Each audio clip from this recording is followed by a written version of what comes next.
Time now for the Paris Live PM interview, and our guest today is Polish blogger, journalist and democracy activist Mateusz Kijowski. Thanks for coming in. Hello, thanks for the invitation. Now, you founded the Democracy Defence Committee, which in Polish is the KOD. You've got your little badge on here today. That was back in 2015. That organisation has been awarded the European Citizen Prize for defending rights and democracy. You clearly believe that democracy in Poland is under threat. Tell us why. Yeah, for sure. After the last elections, the governing majority started to introduce laws which are against the constitution, which are against the democratic procedures, which are against the best practices of democratic world. They took over the public media and changed them into the party propaganda tool.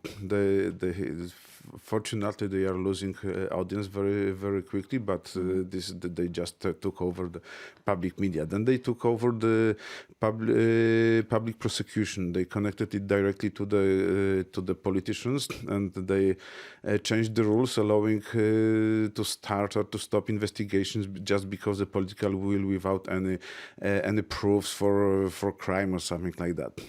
They introduced the law which allows uncontrolled surveillance of every citizen. They destroyed the civic servants in the administration. They fired almost every servants that were employed, and then they removed the requirements to be apolitical and removed the contest. So finally, they can employ in the administration their party friends. They also attacked the law of property using the act about the agricultural land trade. They introduced many regulations which limit the possibility to sell the land and even to get a credit using the land as the mortgage for it. So finally, they are attacking all the many human rights. They are attacking the freedoms which should be guaranteed by the constitution. They dismantled many democratic institutions like the constitutional tribunal, which, if it would working properly, this would never allow for this laws introduced recently by the majority. And finally, they are simply trying to build a new world, a new citizen, which is based like something like before one said about the Homo Sovieticus, and this is something like that. They are even proposing a reform of education system now, which will change all the programs, which will put much stronger focus on history rather than mathematics, physics, and all the important sciences, and on the history and religion, of course. Now, we're talking basically then about the Law and Justice Party, who has an absolute majority in Parliament. I mean, but they won the elections in 2015. Yeah. They won them, I mean, fairly. This is basically democracy in action. This is the problem. This is what you get. Yes, exactly. This is why we cannot simply ask American troops to come and help us. Yeah? we need to fight for democracy in the society. But what is really important, they won the elections, but they got only 37% of given votes, which was never before that a party having so small support would have an absolute majority. They got it because they had because there were many parties who didn't pass the limit. So because there's a lot of division, isn't there, in the left? Because the opposition is very, very divided, and the left there were two quite strong parties, but they were fighting each against others. So finally, we know all about that here in France. Exactly. And this is one of the cases. There were also the previous government was keeping the power very long. It was 8 years. It was the first time when a party took the government for 2 terms. So people were a bit tired. There were also some affairs about recording the politicians in restaurants and so on, and this was a bit disgusting. So people were tired or disgusted about the previous government. Then there were many small aspects which finally, with coincidence, they caused the absolute majority for the governing party. But we have to remember that only 18% of eligible to vote voted for the governing party. This is so. Of course, according to democratic rules, they have the right to represent the country, to represent the state, to govern, to fulfill their promises and so on. But they have no right to change the rules of the game, to change the constitution, or even to break the constitution. So you're here in France, and then you're going on to Belgium shortly to make alliances, to try and reach out to other pro-democracy groups elsewhere in Europe?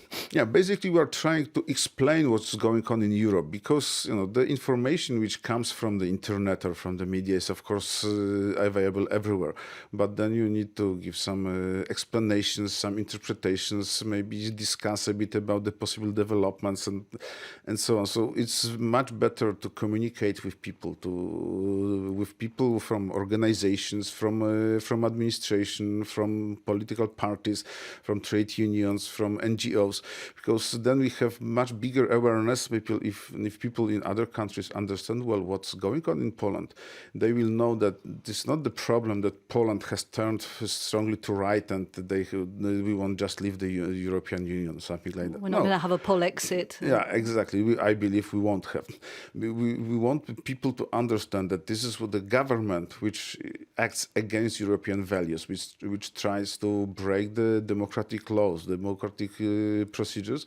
But the people in Poland are very pro-European. They are very supportive for European values. The opinion polls show that the support for Europe is in Poland the highest in Europe. So they've benefited hugely. Yeah, of course, there from the benefits, but EU also, grants.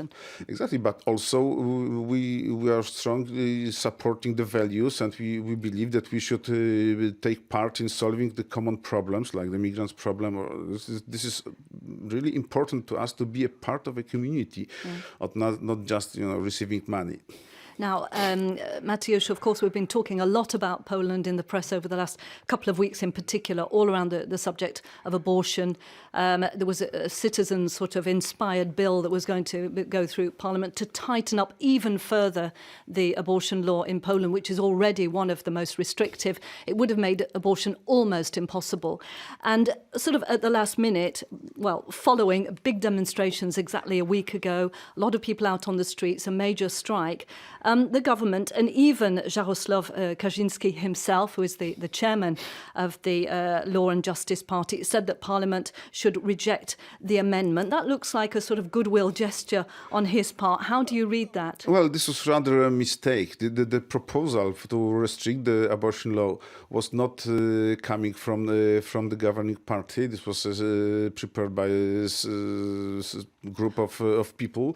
Let's say there were collected signatures, about 500,000 Catholic signatures. groups. Yeah, but it was rejected because the Catholic Church said that they don't support this proposal, because it included a very strong punishment to women, up to 5 years of prison for a woman who had an abortion. So of course this was absolutely stupid. But finally the Law and Justice Party announced that they will prepare their own proposal, which will of course not have the punishment for the women, but will be also deny the abortion at all. So this is, of course, the women's strikes, or the strikes and protests for women's rights, because there were not only women protesting. Sure. There were a lot of men came on board. Yeah. There were a very good sign. They were shown that the society is waking up, that people are aware now that they can go to streets when there is a need, that they can stand by their values, they can demand something publicly on the streets. But in the midst of the abortion law, this probably didn't change a lot. I believe that the governing party will wait a moment, or maybe even a quite long moment, with proposing their own bill for that. Okay. Because they saw that this wakes very strong emotions, and that people will be against. Do you think, nonetheless, that seeing that the size of the protest, does that give you hope that there is, some kind of there is some public will to work on the kind of issues that we were talking about just 5 minutes ago. Yeah, I think that people started to understand that they should care about their lives, they should care about the society, they should care about the solutions that are proposed by the parliament, by the government, by anywho, because this is really important to show what we want. For many years we were in Poland living in a pre-assumption that the politics is going quite well, we don't have to care about it. Let the politicians do what they want and we have our own lives. Now we are starting to see that there are some things that are common for everyone and that we should stand very strongly for us and show that we won't let someone else to destroy our lives. Thank you very much for coming in today. That's all we've got time for. Mateusz Kijowski, founder of the Democracy Defence Committee.